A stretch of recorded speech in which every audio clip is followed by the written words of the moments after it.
முதல்வர் ஸ்டாலின் அறிவிச்ச ஓய்வூதிய திட்டத்துல என்ன பிரச்சனை மேம்? எல்லாரும் வரவேற்க தானே செய்யறாங்க.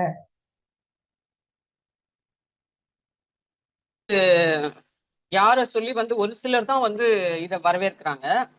அவங்க திமுகவுக்கு ஆதரவானவர்களாக இருக்கலாம். பொதுவா பாத்தீங்கன்னா, அது கட்சிகளாக இருந்தாலும் சரி, சங்கங்களாக இருந்தாலும் சரி, கூட்டமைப்புகளாக இருந்தாலும் சரி, திமுக ஆரம்பித்த அதாவது கருணாநிதி காலத்திலிருந்து அவர்களுக்கு ஒத்து வராதவர்களை ரெண்டா உடைப்பாங்க.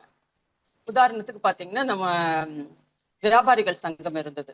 அதுல முன்னாடி தலைவராக திரு வெள்ளையன் அவர்கள் இருந்தார், மறைந்த வெள்ளையன் அவர்கள். அவர்கள் இப்ப நியாயமாக அவர்கள் நடந்து கொள்ளும் போது என்ன பண்ணுவாங்க, உடனே அந்த சங்கத்துல இருக்கிறவங்களை இவர்கள் ஆசை வார்த்தைகளை காட்டி தூண்டி எதையாவது சொல்லி அந்த சங்கத்தை உடைப்பார்கள். அதுக்கப்புறம் தான் விக்ரமராஜா ஒரு தலைவராகவும் வெள்ளையன் போன்றவர்கள் ஒரு தலைவராகவும் அந்த சங்கத்தில் இருந்தார்கள். அது போன்ற வேலைகளை அவர்கள் எல்லாவற்றிலும் திமுகவினர் செய்வார்கள். இன்னைக்கு அந்த விக்ரமராஜா அந்த வணிகர் பேரவை சங்கங்களுடைய தலைவருடைய மகனுக்கு தான் அவங்க விருகம்பாக்கம் சீட்டு கொடுத்துருக்காங்க, எம்எல்ஏ ஆக்கியிருக்காங்க. ஸோ இதுல இருந்தே அதனுடைய பின்னணியை நீங்க தெரிஞ்சுக்கலாம்.